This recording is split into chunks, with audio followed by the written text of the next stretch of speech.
Second grade PLC. Here we are again today, getting ready to actually get started with the through course task today with your students. So I'm going, before you get started, we just have a few minutes, just a few more things we want to talk about with you and to listen to your ideas. And Mr. Cochran?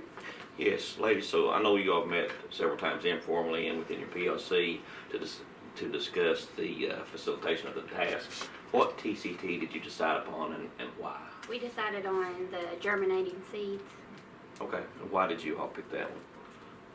It kind of tied in with our ongoing plant unit we already have been working on. The last time we met, did you guys tell me that that was a part of a STEM Scopes unit that you... Yes, we use STEM Scopes and some other resources. Okay, very good. So it just seemed like the natural one to use. Have you all thought of anything else that might come up that will really, the kids may really say, and anything that we need to just nail down before we give it? We talked about yesterday how we had already used a science journal, but after working through the task, we felt like it might be better to use just Sam's data instead of the student's own original data. Also, we had talked about some of the wording, like we've worked on multiple meaning words this week. Claim is one of those words that we had worked on. It has multiple meanings, so we need to make sure we address that. As I was reading through this, I think we could also kind of refer this to other skills in reading that we've been working with. You know, we've been talking about using text-based evidence in our reading. And so right here on part A where it says, you know, make a claim identifying what conditions were needed, you know, we could have them use the data that's given here. So this is like their text-based evidence. So they're going to look at this, make our statement, and then use details from the data to support their answer. And that goes right along with what we were working on in our reading skills. Back to what Angie was talking about, how we were, the vocabulary used in this. Claim, I think, would be an issue for our kids, but maybe if we just explain that it's a statement. You're drawing a conclusion about the data that we have. Mm-hmm. So they still need to hear those words, but we also need to provide an explanation for them on that. So have you all decided to use just this data, this Sam's data, or are you going to let them use their journals as their data? Well, we looked at our journals, but then after we read Part B, it says use evidence from Sam's data to support your claim or explain why you think the claim is true.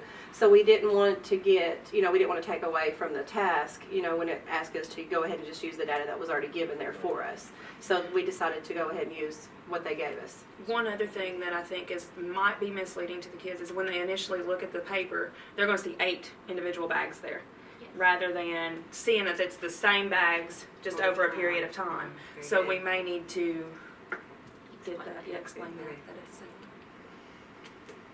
Are you all ready? Let's go. On everything that we have learned so far during our unit of plants. We're going to think about the different videos that we watched on the STEM Scopes. We're going to think back to our plant journals where we discuss plants and the things that they need in order to grow and to thrive and to survive. These are going to be the bags that have gotten the sunlight.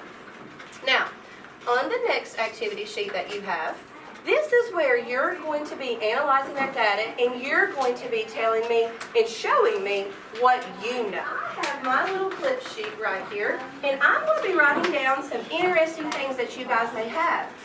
Or you may say some different questions that you may have, and I'm going to jot those down on my recording sheet just so I can go back after our task is through and I can look over what you guys said, and this will help me to remember what you guys said. Any questions that you may have.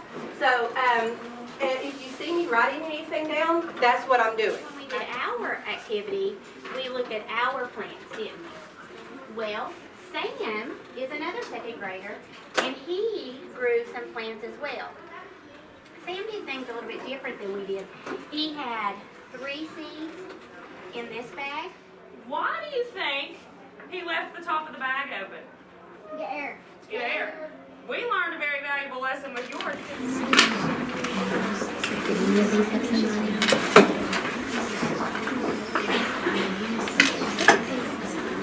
This is the same bag over and over again. So bag 1 on day 1 with no sunlight. Day 3, that same bag with no sunlight. same bag on day 5 with that sunlight. So it's not a different bag every time, it's the same bag. We're just looking at it as sunlight. This bag has sunlight. Yes. So this is what this bag looked like on day 1, then day 3, then when we checked it on day 5, and then we checked it again on day 7. Okay? So this is still the same bag, it's just showing you each day.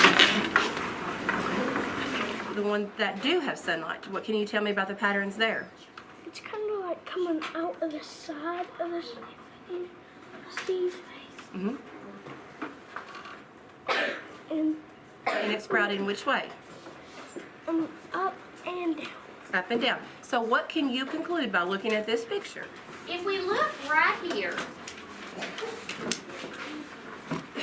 these are Sam's 2 bags. He only has 2 bags. That's it.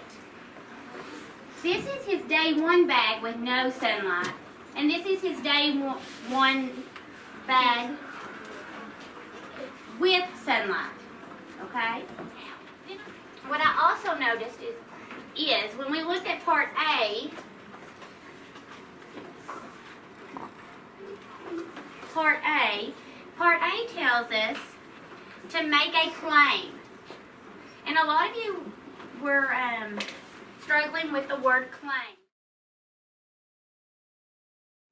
Okay guys, now that we have already given our task and we've done the analysis on our task, today we are going to do a little discussion of the different things that we saw among our student responses. One thing that I really noticed whenever I was analyzing the data is the use of the word "or" on Part B, where it says to use evidence from Sam's data to support your claim, or simply explain why you think your claim is true. At first, whenever I went over this and was reading some of the responses, for example, this student put, "I've read many books that say that these are the conditions that plants need in order to, or seeds, need to germinate." So at first I thought, well, that's wrong. They didn't use this evidence from the pictures. Yeah. Mm-hmm. So, but then the word "or" there, or just explain why you think it's true. That would almost, that's kind of tricky. So I can see why they would have just put, "I read many books," and they have told, I've Right. gotten information So from there. now we see that the wording is a little tricky for the kids, so that could have thrown some of our responses off just a tad bit. What's some things that you saw? Going back to wording, we need to, in all content areas, make sure that we use the word claim, identify, so that they know what it's asking them to do, not just in science, but in all areas. And apply that, like I was thinking about in math, when they do bar graphs and graphing, they can make claims and identify based on the data given to them. So we need to be more prone to do that. I know, I think in several of the things that I saw on mine, they almost restated what they put in their claim down in their evidence. So some of them were really struggling with making a claim, telling what they thought were needed, and then using the evidence to support that. So I thought, looking from this going forward, that maybe in future lessons we can start using some more of this terminology, and making sure, like you said, we are doing this across, the content with reading and math. And I do think we need to talk a little bit about using the data that is given, to them versus prior knowledge. And their own data. There's a difference in, I collected this data and I can do that, as opposed to, I'm given this data. How do I analyze that? That goes with that. I agree. Okay.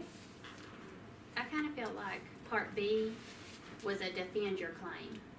And that's something that we need to maybe do more of. I think they would understand a little bit better if they know they have to defend themselves. Thank you.